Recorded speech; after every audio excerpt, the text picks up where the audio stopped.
오늘 요한계시록 제3강 말씀은 요한계시록 2장 12절에서 29절 말씀인데, 제목은 내가 올 때까지 굳게 잡으라 입니다. 요절 말씀은 2장 25절 다만 너희에게 있는 것을 내가 올 때까지 굳게 잡으라. 기도하고, 하나님 아버지, 오늘도 귀한 요한계시록 말씀을 허락해 주셔서 감사합니다. 이 신비로운 말씀, 이 깊은 진리를 사람의 지혜로서는 다 깨달아 알 수 없습니다.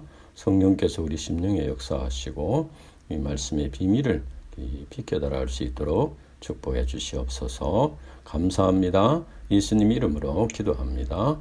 아멘.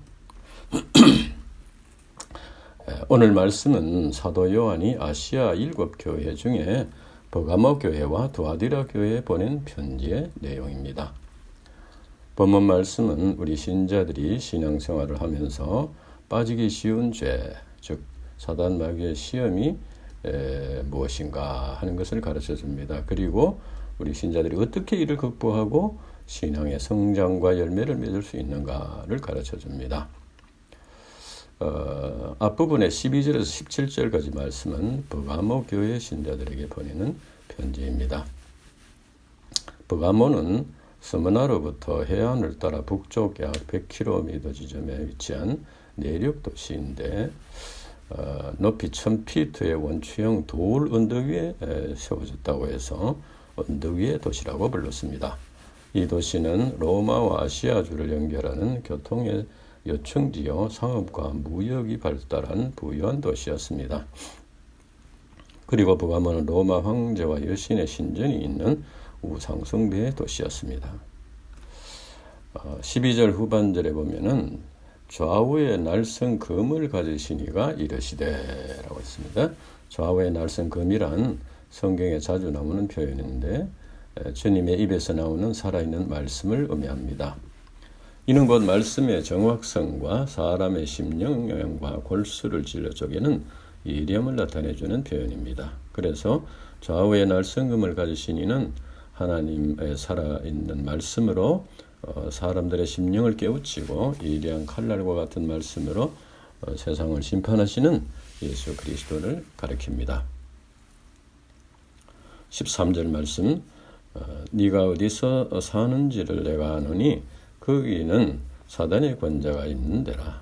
네가 내 이름을 굳게 잡아서 내 충성된 증인 안디바가 너희 가운데 그 사단이 사는 곳에서 죽임을 당할 때에도 나를 믿는 믿음을 저버리지 아니하였도다 라고 했습니다. 여기서 네가 어디서 사는지를 내가 아노니 라는 말씀은 그리스도께서 버가모 교회 신자들이 살고 있는 환경과 형편을 잘 아신다는 것입니다.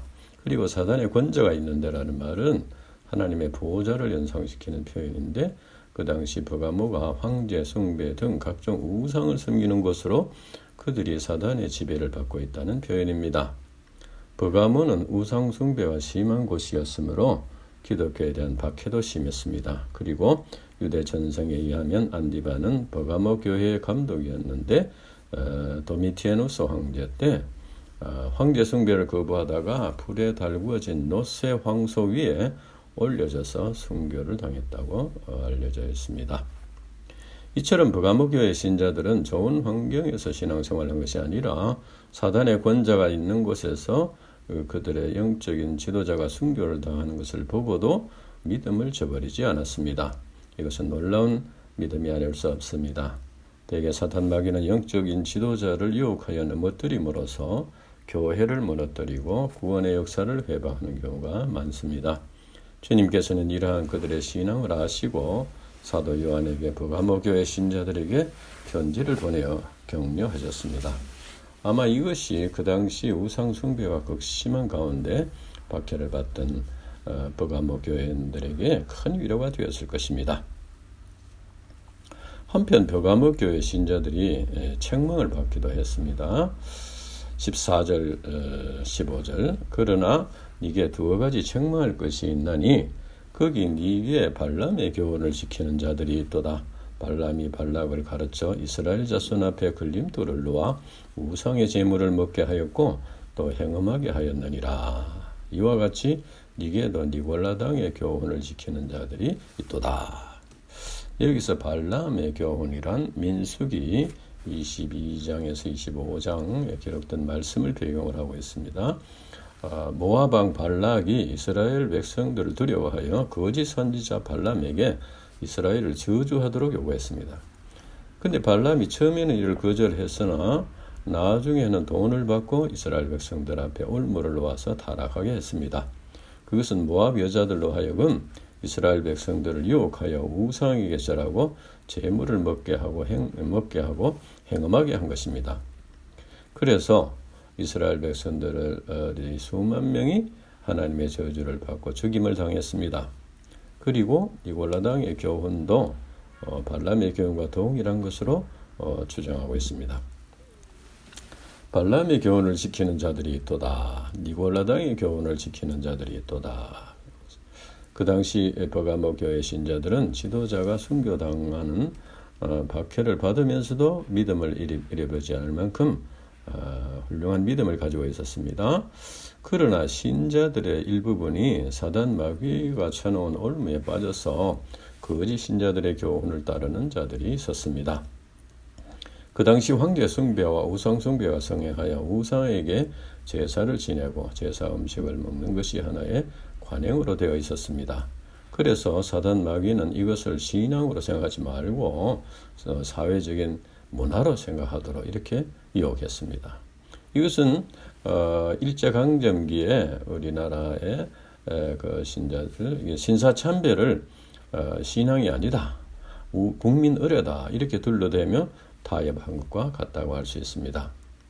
즉 신앙의 본질은 지키되 관용과 포용의 정신으로 모든 것을 받아들여야 한다는 사상입니다. 자기와 다른 관행이나 문화를 받아들이고 함께 어울리는 것이 사랑이라고 생각했던 것입니다. 그래서 그들은 혼합주의에 빠지게 되었습니다. 오늘날도 사탄 마귀는 여러 가지 올무를 놓고 우리 신자들을 넘어지게 하는 경우가 있습니다. 동성연애가 개인의 자유다 이렇게 주장하기도 합니다. 또 다른 종교, 다른 신앙을 차별해서는 안 되고 모든 사람을 사랑해야 한다는 것입니다. 다시 말하면 이제 길은 다르지만은 다 끝에 가면은 다 좋은 곳으로 간다. 뭐 이런 사상입니다.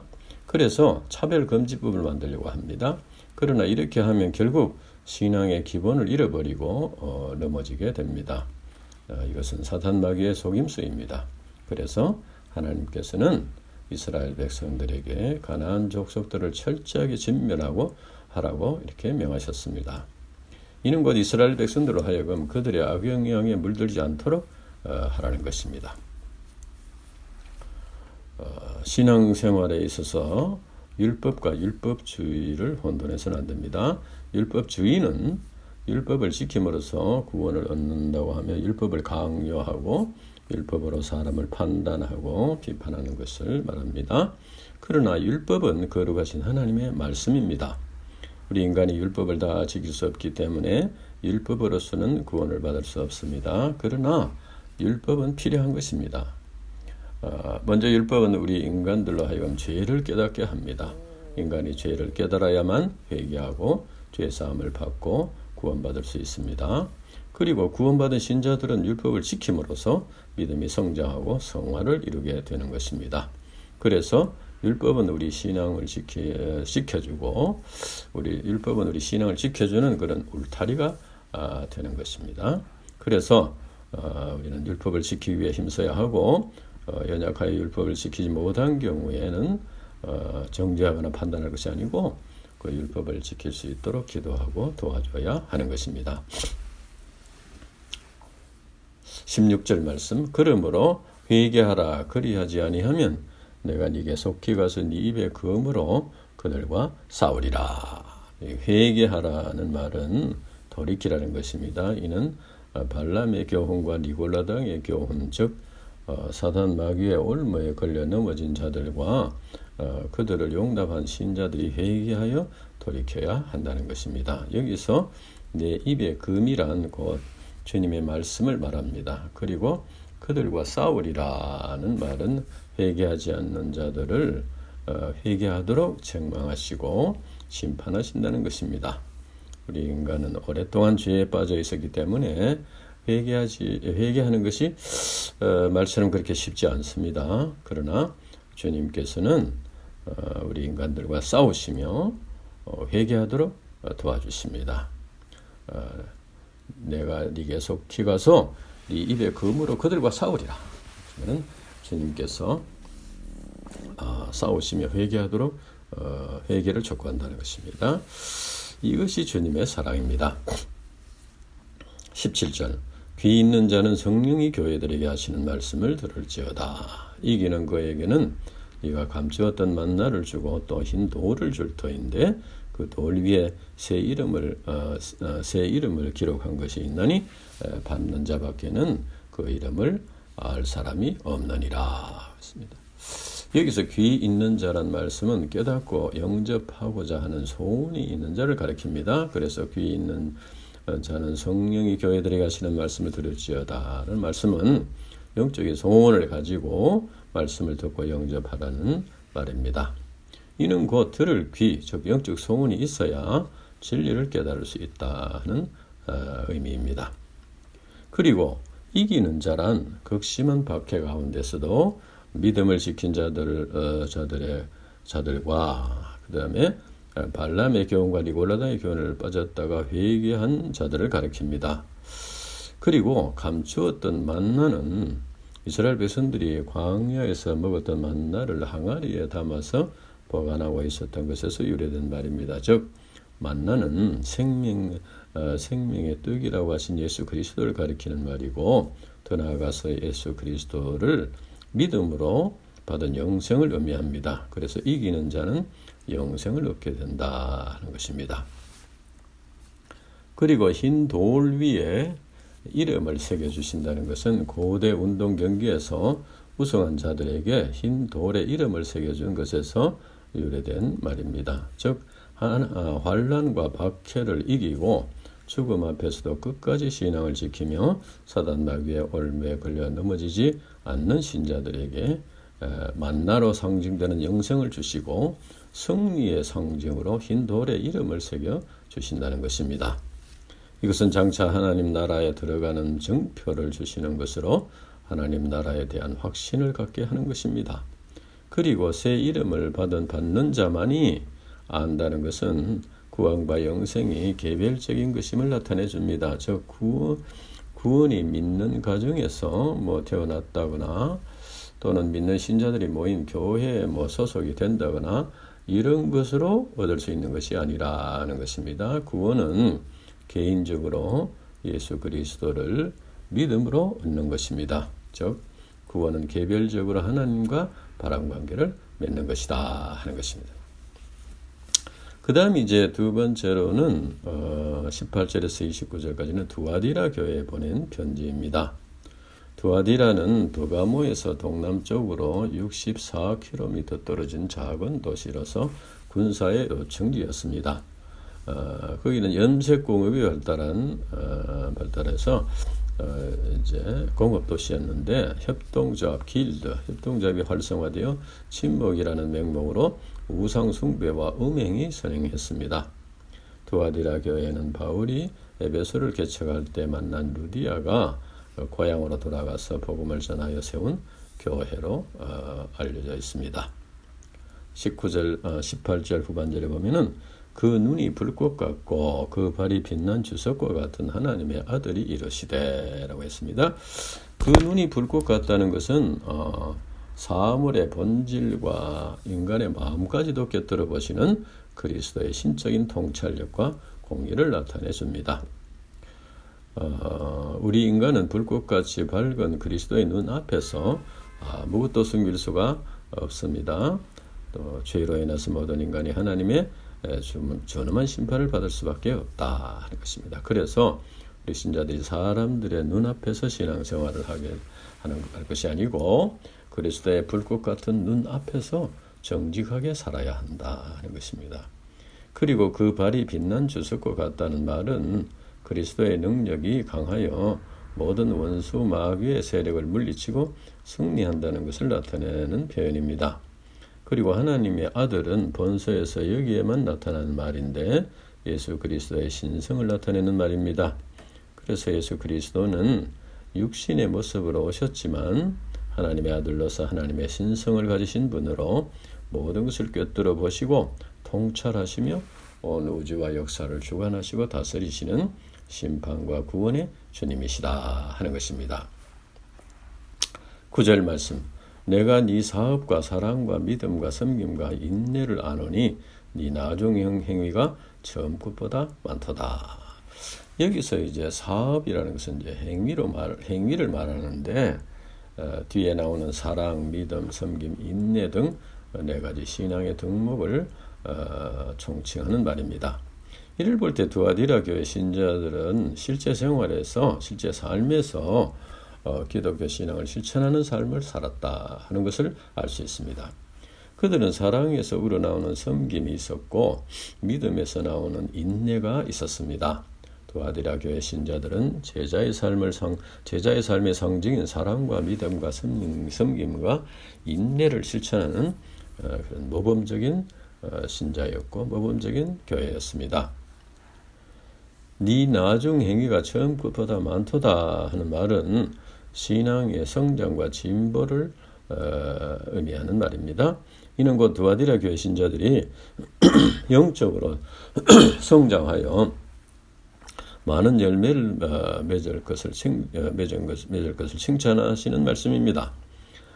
아이가 태어나서 자라지 못하면 부모의 마음을 안타깝게 하듯이 신자들의 속 사람이 성장하지 못하면 하나님을 슬프시게 하는 것이 될 것입니다. 우리가 전도의 열매를 맺는 것도 필요하지만 우리 자신이 변화를 받고 성장해서 성화를 이루는 그것만으로도 하나님은 크게 기뻐하시고 칭찬하십니다. 에베소서 4장 15절. 오직 사랑 안에서 참된 것을 하여 범사에 그에게까지 자랄지라 그는 머리니 곧 그리스도라. 신앙은 그리스도에게 목표를 두고 끊임없이 성장하는 것입니다. 신앙이 성장하지 않으면 그대로 있는 것이 아니라 오히려 퇴보하게 됩니다. 죽은 나무는 성장하지 않습니다. 나무가 성장한다는 것은 살아있다는 증거입니다. 처음부터 훌륭한 신앙을 가지고 태어난 사람은 없을 것입니다. 그래서 예수 그리스도를 믿음으로 구원받은 우리 신자들은 말씀에 순종함으로써 신앙이 성장하여 하나님을 기쁘시게 하는 제자들이 되어야 하는 것입니다. 물론 우리가 한꺼번에 그리스도를 본받는 것은 그리스도에까지 자라는 것은 힘든 것입니다. 그래서 우리가 앞서 가신 믿음의 선진들을 본받아서 그리스도를 본받고 배워야 하는 것입니다. 물론 우리가 성장한다고 해서 그리스도와 똑같이 될 수는 없습니다. 그러나 우리는 끊임없이 겸손한 마음으로 성장 훈련을 받고 배우고 이렇게 성장하다가 이제 하나님 나라로 가는 것입니다. 그러니까 우리 신자들의 신앙생활은 하나님 나라를 준비하는 삶이다. 이렇게 할 수 있습니다. 20절. 그러나 네게 책망할 일이 있노라. 자칭 선지자라 하는 여자 이세벨을 네가 용납함이니 그가 내 종들을 가르쳐 꿰어 행음하게 하고 우상의 제물을 먹게 하였도다. 구약에 나오는 이세벨은 악한 여자의 대표적인 인물입니다. 그는 시돈의 왕의 딸이었는데 북이스라엘의 7대 왕인 아합의 아내가 되어서 이스라엘의 우상숭배와 음행을 끌어들인 장본인입니다. 그래서 본문에 나오는 여자 이세벨은 구약의 이세벨과 같은 사탄 마귀의 종으로서 거짓 진리를 가르치는 거짓 선지자를 지칭하는 말입니다. 네가 용납함이니 라는 말은 두아디라 교회가 여러 사탄 마귀의 종의 거짓 진리를 받아들였다는 말입니다. 우상 숭배와 음행은 예루살렘 공의가 금지한 것입니다. 그런데 그 당시 이단들은 복음 진리가 주는 자유를 왜곡하여 종교적 윤리적 방종을 부추겼습니다. 특히 그 당시에 두아디라에는 상공업에 관련된 각종 조합이 결성되어 있었고 그들의 수호신이 있었습니다. 그래서 조합원들이 우상에게 제사하며 제사 음식을 나누어 먹었고 그 후에는 부정한 성행위가 동반되었습니다. 그런데 만약에 여기에서 동참하지 않을 경우에 조합원으로서의 권리가 제한되고 경제적인 불이익을 당하게 되었기 때문에 신자들 중에도 사업을 위해서 이런 이단 사상을 받아들이는 자들이 있었습니다. 에베소 교회는 처음 사랑을 잃어버렸으나 거짓 선지자들을 끝까지 물리친 반면에 두아디라 교회는 형제 사랑을 실천한다는 명목으로 그들을 포용하고 받아들이다가 거짓 선지자의 가르침까지 받아들이게 되었다는 것입니다. 이처럼 인간의 연약함으로 인해서 교리에 치중하면 사랑의 실천을 등한시하게 되고 반대로 사랑에 치중하게 하면 교리적 미성숙을 나타내게 됨을 보여줍니다. 율법과 사랑 이 둘 다 이렇게 중요한 진리입니다. 그래서 둘 다 순종하고 실천해야 할 중요한 신앙의 요소이다 하는 것입니다. 21절 또 내가 그에게 회개할 기회를 주었으되 자기의 음행을 회개하지 아니하였도다. 본문 말씀은 하나님께서 두아디라 교회에 회개할 기회를 주었지만 그들이 음행을 회개하지 않음을 책망하시는 말씀입니다. 우리 인간은 연약하여 죄악된 본성을 가지고 있어서 죄에 빠지는 경우가 많습니다. 하나님께서는 인간들이 연약하여 율법을 다 지킬 수 없는 것을 불쌍히 여기시고 짐승의 피로서 제사를 드림으로써 죄사함 받을 수 있는 길을 열어주셨습니다. 그리고 궁극적으로는 그리스도의 피의 공로를 믿음으로 죄사함 받고 구원받는 은총을 베풀어 주셨습니다. 그러나 여기에는 회개라는 중요한 절차가 필요합니다. 즉 우리 인간이 자기의 죄를 깨닫고 예수 그리스도의 십자가의 공로를 믿으면 죄사함을 받고 구원받게 된다는 것입니다. 이는 곧 하나님 앞에서 자기의 죄를 시인하는 것이요 그리스도께서 자기의 죄를 짊어지고 십자가에서 죽으셨음을 믿고 고백하는 것입니다. 그러나 두아디라 교회 교인들은 하나님께서 회개할 기회를 주셨지만 회개하지 않았습니다. 로마서 2장 4절 5절 말씀 혹 네가 하나님의 인자하심과 너를 인도하여 회개하게 하심을 알지 못하여 그의 인자하심과 용납하심과 길이 참으심의 풍성함 하심을 멸시하느냐. 다만 이 고집과 회개하지 아니한 마음을 따라 진노의 날 곧 하나님의 의로우신 심판이 나타나는 그날에 이 말 진노를 이겨 샀는도다. 이 말씀을 볼 때 죄 중에 가장 큰 죄는 회개하지 않는 죄다. 이렇게 할 수 있습니다. 이제 본문 22절과 23절 볼지어다 내가 그를 짐승에 던질 터이요 또 그와 더불어 간음하는 자들도 만일 그의 행위를 회개하지 아니하면 큰 환난 가운데 던지고 또 내가 사망으로 그의 자녀를 죽이리니 했습니다. 여기서 짐승에 던질 터이요 라는 말은 이세벨과 같은 거짓 선지자들이 병에 걸려 침상에 눕게 된다는 것입니다. 그리고 이세벨의 거짓 진리에 빠져서 우상 숭배와 음행을 행하는 자들이 회개하지 않으면 큰 환난을 당하게 된다는 것입니다. 하나님께서는 그들을 환난 가운데 던진다는 것은 회개할 기회를 주시는 것입니다.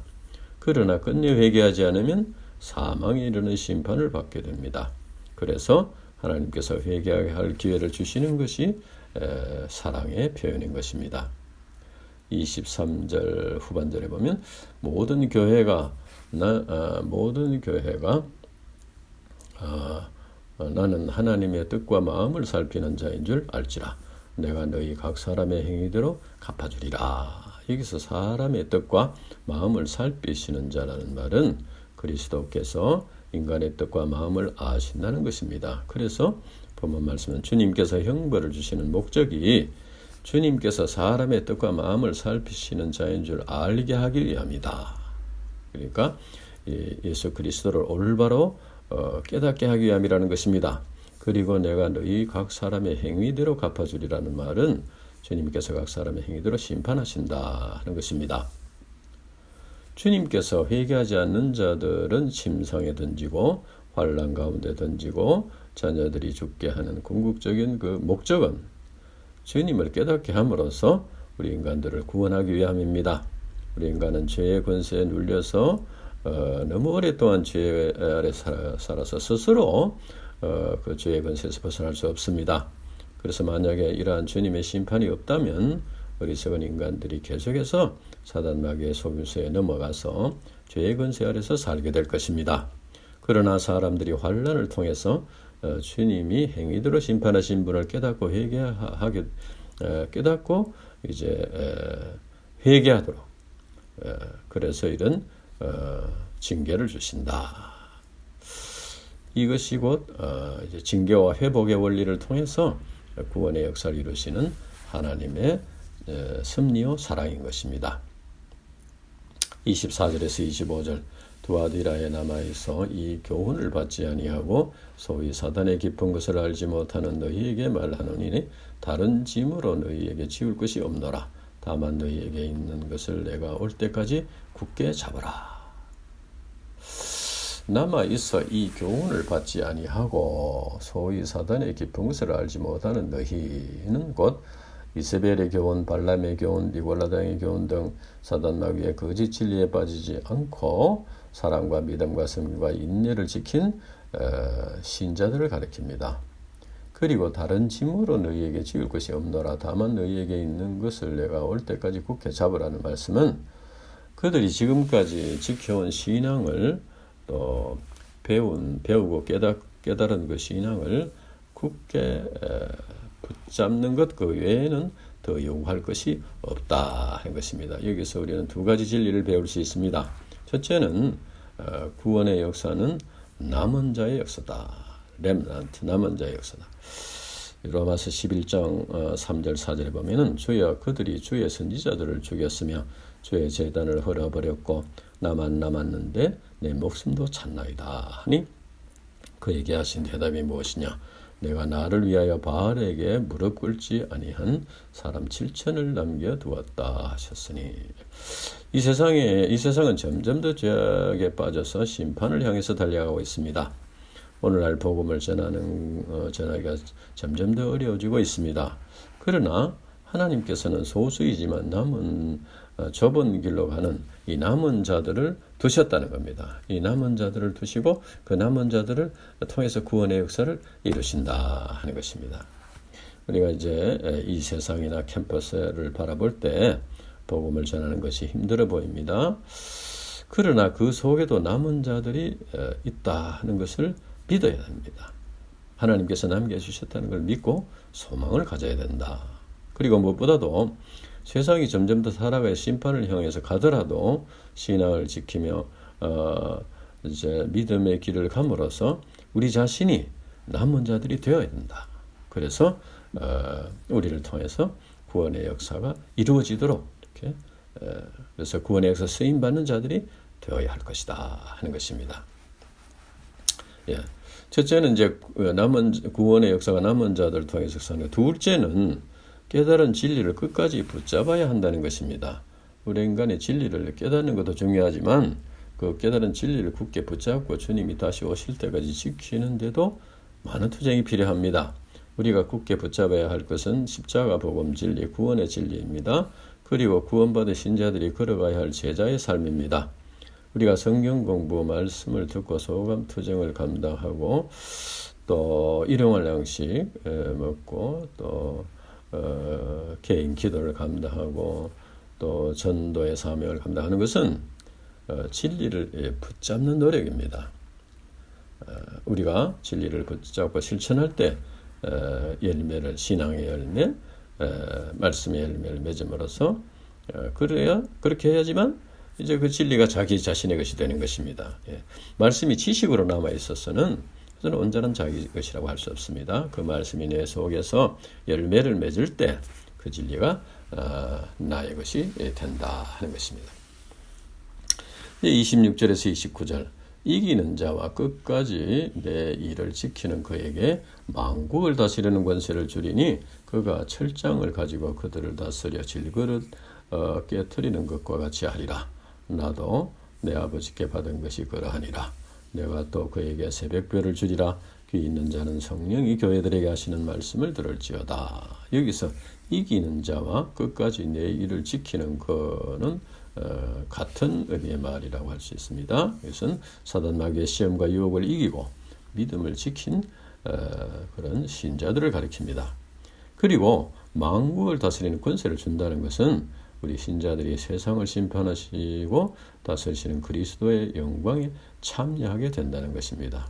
그리고 철창을 가지고 그들을 다스려 질그럽게 드리는 것 같이 한다는 것은 아무도 대적할 수 없는 절대적인 통치권과 심판의 권능을 행사하신다는 것입니다. 이는 곧 끝까지 믿음을 지킨 자들은 만국을 다스리는 그리스도의 권세에 참여하여 유혹하고 박해한 자들을 이제 굴복시킨다는 그런 약속의 말씀입니다.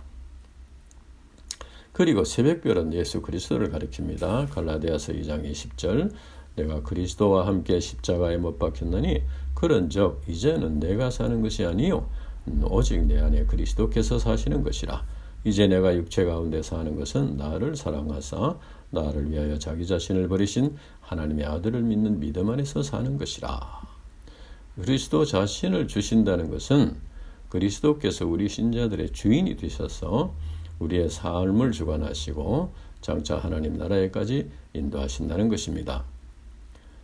그리스도께서 우리의 주인이 되셔서 인도해 주실 때 연약한 우리들이 안심하고 천국에까지 갈 수 있다 하는 것입니다. 여기서 성령이 교회들에게 하시는 말씀을 들을지어다라는 말은 성령의 감동으로 말씀을 깨달을 수 있고 영접할 수 있고 순종할 수 있다는 것입니다. 디모데 후서 3장 16절 모든 성경은 하나님의 감동으로 된 것으로 교훈과 책망과 바르게 함과 의로 교육하기에 유익하니라고 했습니다. 성경은 하나님의 감동으로 된 것입니다. 그래서 사람이 성경을 가르치고 설교를 하더라도 깨닫게 하시는 것은 성령이시다 하는 것입니다. 그래서 우리는 간절히 기도함으로써 성령의 도우심을 받아야 하는 것입니다. 주님께서 오늘날 우리들에게도 말씀하십니다. 다만 너희에게 있는 것을 내가 올 때까지 굳게 잡아라. 내가 올 때까지. 주님이 다시 재림하시는 그날까지. 또 우리 개인적으로 말하면 우리가 이 세상을 떠날 때까지 굳게 잡아라. 우리에게 있는 것이란 우리가 받은 것을 말하는데 우리는 주님의 십자가의 공로를 믿음으로 죄 사함을 받는 그 이제 복음 진리를 받았고 또 우리가 죄 사함을 받았고 새 생명을 얻었습니다. 그리고 우리는 제자의 부르심을 받았고 또 선교의 사명, 세계 선교 사명, 캠퍼스 선교 사명을 받았습니다. 그래서 우리는 독생자를 주시기까지 우리를 구원하신 하나님의 사랑을 굳게 붙잡아야 합니다. 그리고 제자로 부르시고 우리를 통하여 구원의 역사를 이루시는 그 부르심의 소망, 그 사명을 굳게 붙잡아야 합니다. 언제까지 붙잡아야 할까요?